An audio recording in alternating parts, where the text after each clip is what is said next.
Bon, moi j'ai une question, hein, les gars. Il compte aller jusqu'où avec ce sale caractère, avec ce sale comportement? Il compte aller jusqu'où? Quand est-ce qu'il va comprendre que c'est ce sale comportement qui fait en sorte, c'est-à-dire qui fait en sorte qu'on l'insulte? C'est ce sale caractère qui attire tous les injures qu'il reçoit. Quand est-ce qu'il va comprendre que il doit mettre fin à ce sale comportement et se focaliser sur le football? On se rappelle de la conférence de presse de Vinicius où il a pleuré, où il a craqué, où il a chialé. Il a dit comment cette histoire de racisme et tout, il ne veut plus ça au football, c'est son combat. Il veut juste jouer au football, il veut profiter. Mais comment est-ce que toi qui es en train de mener un combat, ce genre de combat, c'est toi qui salis encore ton combat avec un mauvais comportement comme ça là. Toi seul, tu engueules les habits, tu engueules les adversaires avec qui tu joues, tu engueules les supporters. Comment est-ce que les gens vont changer à ton égard quand c'est toi qui passes le temps à leur provoquer? C'est-à-dire quand toi-même, tu vas chercher les problèmes. C'est-à-dire comme vous avez vu sur la première vidéo, il y a une faute sur Martinelli. Et il vient, au lieu de récupérer le ballon de centre, je ne sais même pas pourquoi il venait d'abord récupérer le ballon, mais il pousse le joueur et on le met la main sur le visage et il tombe. Et ça a créé tout un problème. Il a commencé à engueuler l'arbitre et tout. Qu'est-ce qu'il est venu faire là-bas? Tu ne viens même pas. Vinicius, franchement, c'est trop minable de sa part. C'est le joueur que vous voulez qu'on lui mette le ballon d'or. Un joueur sans classe, sans fair play. C'est le troisième point du ballon d'or qui va toujours éliminer Vinicius. S'il ne change pas, s'il ne comprend pas que ce sale caractère de quartier-ça, de ghetto-ça, de banlieue-ça, c'est ce troisième point-là qui va toujours le sortir. Jusqu'à ce qu'il va comprendre. Même s'il fait 10 fois plus, ce sac. Comment est-ce qu'on va voter pour toi? Comment est-ce que tu affiches? C'est-à-dire, comment est-ce que tu vas afficher un caractère comme ça là et tu t'attends à ce que ceux qui votent vont te regarder et pas penser à ça? Si vous avez vu le match, Venezuela-Brésil, Vinicius ne te fait pas un mauvais match, il te fait un bon match. Là, je crois que c'est lui qui a la première grosse occasion du match. Il te fait un bon match. Il provoque même un penalty, il rate le penalty. C'est-à-dire en 2 temps, il a raté le penalty. Il a une occasion où il met sur le poteau. Mais il te fait un bon match dans l'ensemble. Mais il vient achever son match comme ça. C'est-à-dire qu'il lui-même. C'est-à-dire ça fait que tout le bien que tu as fait tout au long du match, on oublie ça. Et ce qui reste dans la tête des gens, c'est qu'on a un Vinicius qui chambre, un Vinicius bagarreur, un Vinicius gueulard, un Vinicius irrespectueux, un Vinicius qui n'est pas... C'est cette image-là qui reste dans la tête des gens. Je ne sais pas pourquoi Vinicius ne veut pas comprendre qu'il a déjà une mauvaise image. Essaye de te calmer, essaye d'être posé, c'est-à-dire concentre-toi sur ce qui est football, comme tu as dit. Tu veux jouer au foot, mais c'est toi qui provoque, c'est toi qui cause des problèmes, c'est toi qui attire les injures sur toi. Comment est-ce que les blancs ne vont pas t'insulter? Si je suis blanc, je me mets à la place d'un blanc. Tu as un noir comme ça là qui, au lieu de jouer son football, il est en tout le... C'est-à-dire, quand il y a une faute, il y a un truc, même quand ça ne le concerne pas, essaye d'avoir une certaine classe, même si tu veux reprocher un autre joueur d'avoir taclé ton joueur, d'avoir commis une faute sur ton joueur. Il y a une bonne manière. Regardez Rafinha. On peut dire aujourd'hui haut et fort et fier qu'on a le meilleur Brésilien de cette première partie de la saison. Le meilleur Brésilien au monde. Rafinha vient, Rafinha le tire, comme vous l'avez vu sur la deuxième image. Rafinha le tire, que mon petit vient comme ça, là, laisse ce que tu es en train de faire. Vinicius se tourne, il continue toujours de gueuler. On a vu les situations où Lamine Yamal a subi un gros tacle et Rafinha est venu. Et Rafinha est venu à l'intervention, est venu défendre son joueur sans créer de problème, sans vouloir créer une bagarre.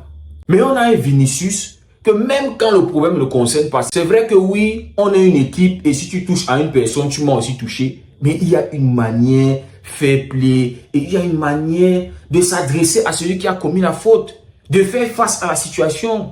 Moi, j'ai vu ça, je me dis, mais Vinicius, quand tu vois son match, il te fait un bon match.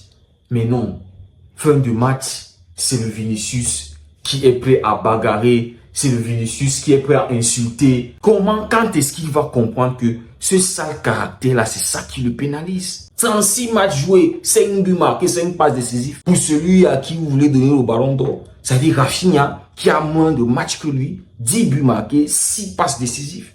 Mais non, c'est-à-dire, vous les Martinez, au bout d'un moment, vous conseillez votre joueur, conseillez-le, qu'il comprenne que cette histoire de ballon d'or qui veut le titre de meilleur joueur, c'est ça a une certaine classe qui accompagne ça. Tu ne peux pas être un baba, tu ne peux pas être un village, je sais pas comment je vais appeler ça. Tu apportes ton sale caractère d'un sous-quartier quelque part, d'où tu viens, et tu t'affiches mal comme ça, et tu joues au Real Madrid. Le Real Madrid, il y a une couronne sur le badge. Le Real Madrid, c'est la classe, c'est la capitale de l'Espagne. C'est l'équipe de la capitale. En fait, quand on dit l'Espagne, c'est le Real Madrid. Et c'est toi qui es Vinicius. C'est-à-dire, tu joues dans ce club et tu es aujourd'hui dans le débat du meilleur joueur au monde. C'est-à-dire, on va dire les Mbappé, les Bellingham, Vinicius. Mais tu as un comportement de, je sais pas. C'est-à-dire, même un joueur de 3e division, lui, il se comporte, c'est-à-dire, c'est pas digne.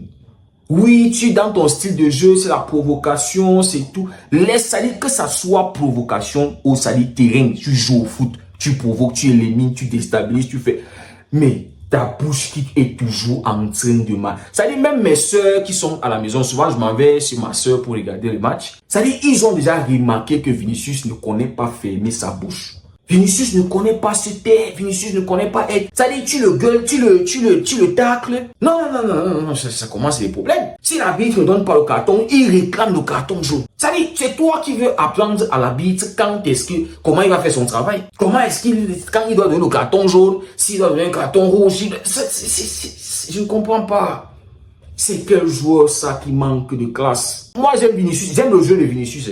J'aime le football de Vinicius. Mais quand il s'agit de son caractère, franchement, tu ne peux rien lui donner d'individuel.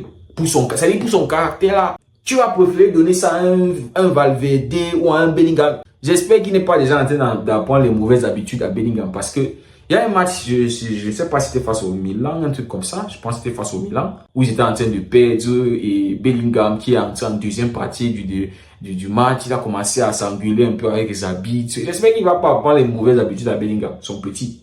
Donc, Vinicius, franchement, il fait un bon match. Il fait je vais dire quoi, très bon match.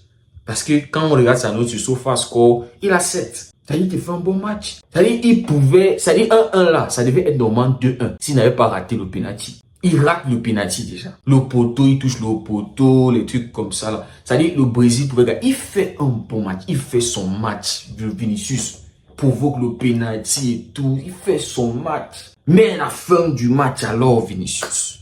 La fin du match. C'est-à-dire même ses prédécesseurs, c'est-à-dire ses grands frères, les Ronaldinho et tous ces gars-là. Quand on les tape, tu vois les gars, ils tombent, ils se lèvent, ils sourient, ils disent, ouais, il y a quoi? C'est-à-dire tu ne peux pas être tranquille, Vinicius. C'est-à-dire tu dois toujours te faire remarquer négativement dans un match. Déjà qu'en sélection, tu n'es même pas, c'est-à-dire en sélection, tes stats ne sont pas au niveau d'un joueur qui doit être le meilleur joueur du monde. Tes stats, c'est trop faible, frérot. En 36 matchs, tu n'as que 5 buts marqués, 10 contributions de buts. C'est trop faible. On ne sait pas si tu vas atteindre la barre. C'est-à-dire, tu ne vas même pas atteindre la barre des 100 buts en sélection. Tu ne vas même pas. C'est-à-dire, quand on regarde les Messi, les Cristiano Ronaldo, qui ont des sangs et poussières en sélection, tu ne peux pas. Et on est là, on pleure que tu n'as pas eu le ballon d'or et machin, alors que même statistiquement, tu ne fais pas les choses de ouf. C'est vrai que tu es un joueur qui marque l'esprit par tes dribbles, par le fait que tu peux changer le cours d'un match, tu peux porter. Mais quand il s'agit des chiffres, c'est faible, Vinicius. C'est trop faible. C'est pour ça que je dis que nous là, on est fiers d'avoir le meilleur Brésilien dans notre effet, dans notre club. Il ne cherche pas les palabres. Il n'engueule pas, il ne se querelle pas, il ne se lutte pas. S'il trouve que l'un de ses coéquipiers est en train de vouloir chambrer ou bien en train de faire quelque chose qui va provoquer le public adverse, il vous dit non, arrêtez ça. C'est-à-dire, on a le président le plus poli. C'est-à-dire, si aujourd'hui, là, le championnat devait prendre fin, c'est-à-dire, tous les championnats devaient prendre fin, Rafinha top 3 du Ballon d'Or. Top 3 au Ballon d'Or. Fair play et classe, il a. Vinicius n'a pas. Et même les chiffres, même les stats, même les chiffres, nombre de buts. Voici 2 trêves internationales de Rafinha, c'est 2 buts marqués, une passe décisive. Les hommes peuvent mentir, mais les chiffres ne peuvent pas mentir, les gars. Donc, dites à votre Vinicius, je ne sais pas jusqu'à quand est-ce qu'il compte. C'est-à-dire, il compte continuer avec ce sale comportement. Et après, demain, s'il ne prend pas encore le Ballon d'Or, on va dire c'est le racisme, on va dire qu'on déteste Vinicius, on va dire c'est le scandale, on va dire ça. C'est son comportement. Tu ne peux pas faire 90 minutes ou bien 80 minutes, tu te fais un bon match, tu joues un très bon match. Et puis pour 10 ou 5 minutes qui restent dans un match, tu gâches tout le match à engueuler, à faire les problèmes. On doit venir séparer la bagarre ici, là. On doit t'arrêter, te pousser là-bas, que non, on doit te calmer. C'est-à-dire à toi seul, tu as éteint tout le bon que tu as fait pendant 85 minutes. Tout ce que tu as fait de bien, on remarque juste la partie où tu as créé tout l'ambiance, tu as arrêté tout un match. Pendant au moins 5 minutes, il a fallu qu'on calme parce que Vinicius s'est senti ou bien a provoqué ou bien. Les amis, dites-moi ce que vous en pensez dans les commentaires. Merci beaucoup d'avoir suivi la vidéo. On se dit à très bientôt. Et c'était Monsieur Derigo.